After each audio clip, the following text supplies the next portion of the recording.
اس میں تھے تنہا افسوس تکی مولا، جب وقت شہادت کا، جب وقت شہادت کا مظلوم کے آیا ہے، سادات نے ماتم کا پھر فرش بچھایا۔ اعوذ باللہ من الشیطان الرجیم، بسم اللہ الرحمن الرحیم، وبہ نستعین انہ خیر ناصر و معین،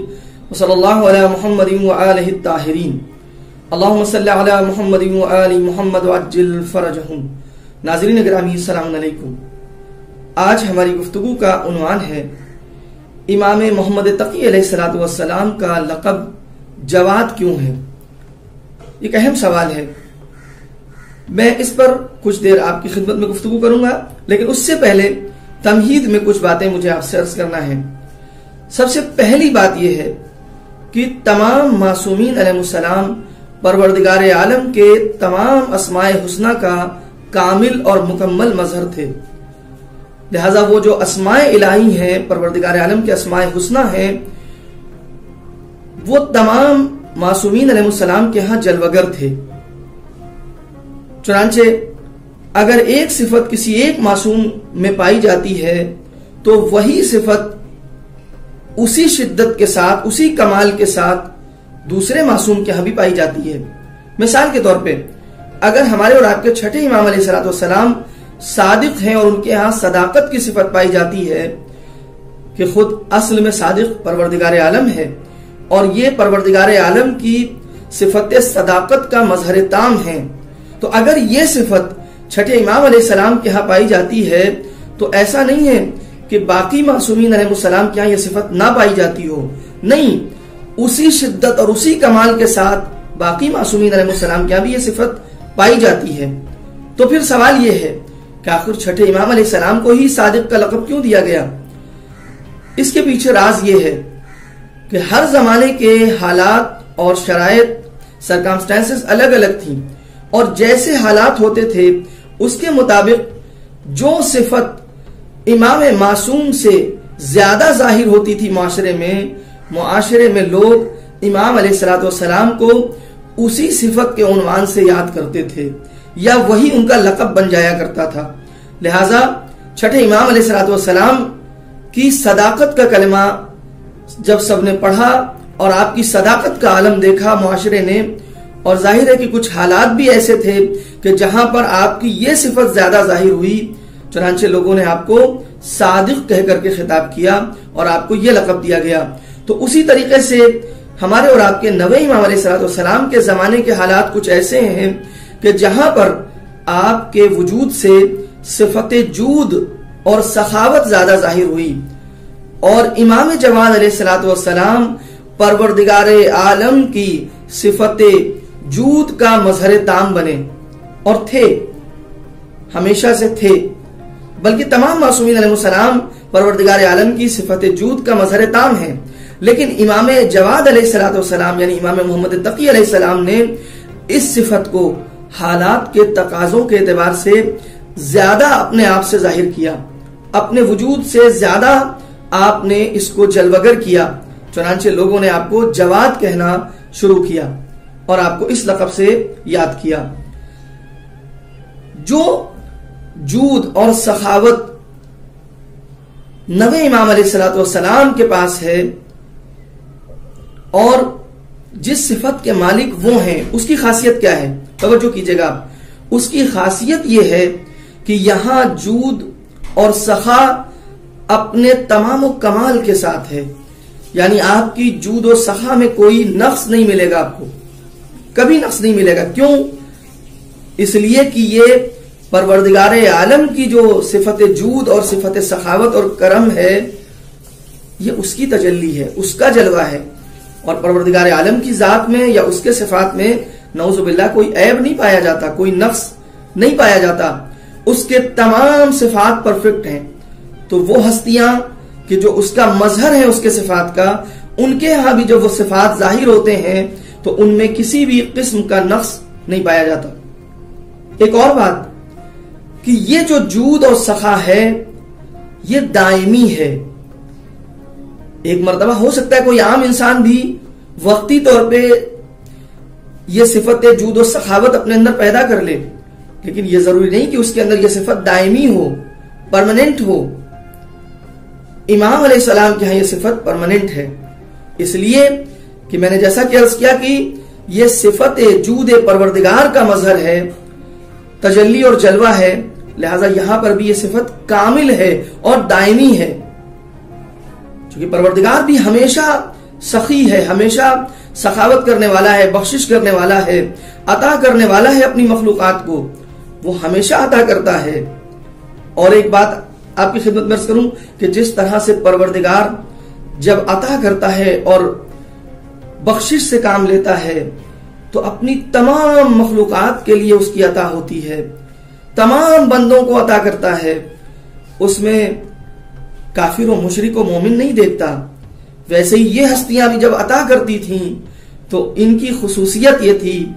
کہ یہ بھی دوست و دشمن نہیں دیکھتی تھیں، اگر دشمن بھی ان کے دروازے پہ آ کے سوال کرتا تھا اور سوالی بنتا تھا تو اسے بھی عطا کر دیا کرتے تھے۔ امام جواد علیہ السلام مظہر جود پروردگار ہیں، مظہر سخاوت پروردگار ہیں، مظہر بخشش و عطا الہی ہیں، مظہر تام ہیں۔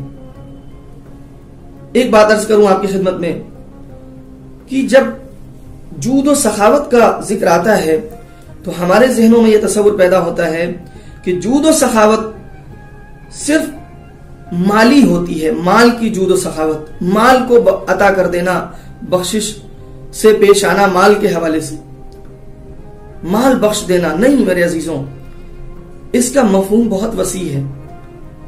اس میں مال بھی ہے اور غیر مال بھی ہے۔ ضروری نہیں کہ صرف مال عطا کیا جائے، آپ کسی کو اپنا وقت عطا کر دیں، کسی کو اپنا علم دے دیں، یہ بھی جود و سخا و بخشش کا مصداق ہے۔ نہیں میرے دوستوں، ایک اور بات، مثلا آپ راستے میں جا رہے ہیں، آپ اپنی کار سے جا رہے ہیں، مثال کے طور پہ ایک سائل اور فقیر آپ کے پاس آتا ہے، آپ اسے، وہ کچھ آپ کے سامنے ہاتھ پھیلاتا ہے، آپ اسے کچھ پیسہ دے دیتے ہیں، یہ بھی سخاوت ہے، جود ہے، بخشش ہے۔ لیکن ایک اور مرحلہ میں آپ کی خدمت میں جود و سخاوت کا پیش کروں۔ مثلا پیچھے سے ایک انسان نے بہت تیز ہارن بجایا، غصہ تو بہت آیا آپ کو، مگر آپ نے وہاں پر تحمل سے کام لیا، آپ نے وہاں پر تند لہجہ نہیں اختیار کیا، آپ نے پیشنس سے کام لیا، آپ نے پولائٹلی ڈیل کیا، پولائٹلی بات کی اس سے، یہ بھی بخشش ہے۔ کیا آپ نے وہاں پر ایگریسو لہجہ اور ایگریسو انداز اختیار نہیں کیا، یہ بھی ایک طرح کی بخشش ہے۔ ایک بات اور عرض کروں، یہ جود و سخاوت ہمارے اندر سب کے لیے ہونی چاہیے، جیسے پروردگار سب کے لیے سخی ہے، جیسے اس کے جو نمائندے ہیں زمین پر اور خلفاء ہیں، جانشین ہیں، حجت ہیں، وہ بھی سب کے لیے سخی اور جواد ہیں، اسی طرح ہمارے اندر بھی یہ بات ہونی چاہیے۔ بعض اوقات مال کے حوالے سے ہم دیکھتے ہیں، ہمارے پاس اگر مال آ جائے اور ہمیں عطا کرنا ہو تو مال عطا کرنے میں ہم اپنوں کو دیکھتے ہیں، غیروں کو نہیں دیتے، اپنے رشتہ داروں کو عطا کرتے ہیں۔ بے شک ان کا حق زیادہ ہے، ان کو عطا کرنا چاہیے، لیکن ایسا نہ ہو کہ دوسروں کو محروم رکھا جائے۔ یا پھر بعض اوقات ہمارے ساتھ ایسا ہوتا ہے کہ میں نے جو بخشش کا عام مفہوم بتایا، ایک بہت ہی براڈ کانسیپٹ بتایا، میں نے ایک بہت وائڈ اینگل میں نے پیش کیا ہے بخشش کا، جنراسٹی کا، اس کے اندر اگر آپ دیکھیں، بعض اوقات میں باہر والے انسان سے اگر کوئی تلخ کلامی ہو جائے تو میں پیشنس کا مظاہرہ کرتا ہوں، میں تحمل سے کام لیتا ہوں، لیکن گھر میں آ کے اپنی فیملی کے ساتھ وہ تحمل نہیں اختیار کرتا، اپنی وائف کے ساتھ، اپنے بچوں کے ساتھ، اپنے بھائی بہنوں کے ساتھ، اپنے والدین کے ساتھ یہاں پر وہ تحمل خرچ نہیں کرتا۔ اگر یہاں بھی وہی تحمل خرچ کروں تو پتا چلے گا کہ میری عطا سب کے لیے ہے، گھر والوں کے لیے بھی ہے، باہر والوں کے لیے بھی ہے، اپنوں کے لیے بھی ہے، غیروں کے لیے بھی ہے۔ امام جواد علیہ السلام کیسے جواد تھے؟ سب کے لیے جواد تھے اور بچپن سے جواد تھے۔ تاریخ ہمیں یہ بتاتی ہے کہ آپ کے بچپن کے دور میں بھی مدینہ منورہ میں آپ کے بیت الشرف کے دروازے پر سائے لا کر کے بیٹھ جایا کرتے تھے، اور امام جواد علیہ السلام اپنے اسی بچپن کے عالم میں بیت الشرف سے تشریف لاتے تھے اور ضرورت مندوں کی حاجت روائی کیا کرتے تھے، انہیں عطا کیا کرتے تھے۔ گویا کہ اتنی زیادہ یہ صفت جود و سخا آپ کے وجود سے ظاہر ہوئی کہ آپ کو لوگوں نے جواد لقب دیا۔ بہت سارے واقعات آپ کی زندگی کے ہیں، میں چند باتیں عرض کر دوں اور ایک دو واقعات جلدی سے اشارہ کر دوں آپ کی خدمت میں۔ ایک شخص ہے احمد ابن محمد، ایک شخص ہے محمد ابن سہل ابن یسع قمی، مکے میں مجاور ہیں، مکے میں رہتے ہیں خانہ کعبہ کے پاس۔ ایک مرتبہ مدینہ منورہ پہنچتے ہیں، نوے امام علیہ السلام کی خدمت میں مشرف ہوتے ہیں، شرف یاب ہوتے ہیں، نوے امام علیہ السلام سے گفتگو کرتے ہیں اور دل میں خواہش ہوتی ہے کہ امام علیہ السلام سے کسی لباس کی خواہش کریں، لیکن اپنی خواہش کو بیان نہیں کر پاتے، اور امام علیہ السلام سے اجازت لے کر کے مدینے سے باہر آ جاتے ہیں۔ قافلہ واپس جا رہا ہے، اچانک قافلے کو کسی نے روکا اور آواز دی کہ تمہارے درمیان محمد ابن سہل کون ہے؟ محمد ابن سہل ٹھہر گئے، آگے بڑھے، جب آگے بڑھے تو دیکھا کہ ایک شخص ہے، اس نے کہا کہ مجھے تمہارے نوے امام نے بھیجا ہے۔ ایک صندوقچہ اس کے ہاتھ میں تھا، اس صندوقچے میں دو نرم و نازک اور خوبصورت لباس رکھے ہوئے تھے، اور اس نے کہا کہ تمہارے نوے امام نے تمہارے لیے یہ تحفہ بھیجا ہے۔ آپ دیکھیں یہ کیسے جواد ہیں، یہ کیسے کریم ہیں کہ اس محمد ابن سہل نے اپنی حاجت بیان نہیں کی مگر انہیں خبر ہے۔ ہم بھی اگر ان سے توسل کریں تو کیا ہمیں عطا نہ کریں گے؟ اگر زبان سے نہ بھی کہہ سکیں، صرف دل سے ان کی طرف رجوع کر لیں تو ہماری حاجت کو جانتے ہیں اور یقیناً وہ حاجت روائی کریں گے۔ احمد ابن محمد کا بیان ہے کہ جب محمد ابن سہل کا انتقال ہو گیا تو میں نے وہی دو لباس ان کو کفن کے طور پہ پہنا دیے۔ خوشا نصیب ہے محمد ابن سہل کہ جن کو مولا نے تبرک کے طور پہ اپنے لباس عطا کیا، اور احمد ابن محمد نے وہی لباس ان کے کفن کے طور پہ استعمال کیا کہ جو گواہ بنے گا قبر میں اور قبر کی بعد کی منزلوں میں، اس لیے کہ وہ لباس جو جس میں ناظرین امام جواد علیہ السلام سے مس ہو گیا ہو وہ کتنا بابرکت ہوگا، کتنا متبرک ہوگا۔ آخری بات عرض کر رہا ہوں آپ کی خدمت میں، یوں تو اپنے تمام مسائل کے لیے، چاہے وہ دنیاوی مسائل ہوں، آخرت کے مسائل ہوں، روحانی مسائل ہوں، ہم تمام ائمہ سے توسل کر سکتے ہیں، لیکن جیسا کہ علماء کا دستور رہا ہے اور علماء نے جس بات کی طرف ہمیں توجہ دلائی ہے اور نصیحت کی ہے، اور ان کا خود کا بھی طریقہ تھا کہ وہ فرماتے ہیں کہ اپنے دنیاوی حاجات کے لیے امام جواد علیہ السلام سے توسل کیا کیجئے۔ اپنے دنیاوی حاجات کے لیے، دنیاوی مسائل کے لیے، رزق کی پریشانی ہے، دنیاوی مشکلات ہیں، اس کے لیے امام جواد علیہ السلام سے توسل کریں، اس لیے کہ ان کا لقب جواد ہے، عطا کرنے والے، سخی ہیں، کریم ہیں، بخشنے والے ہیں، عطا کرنے والے ہیں۔ آیت اللہ کشمیری ایک زبردست عارف اور عالم دین مجتہد بیان فرماتے ہیں کہ اپنی دنیاوی حاجتوں کی حاجت روائی کے لیے امام جواد علیہ السلام سے توسل کریں،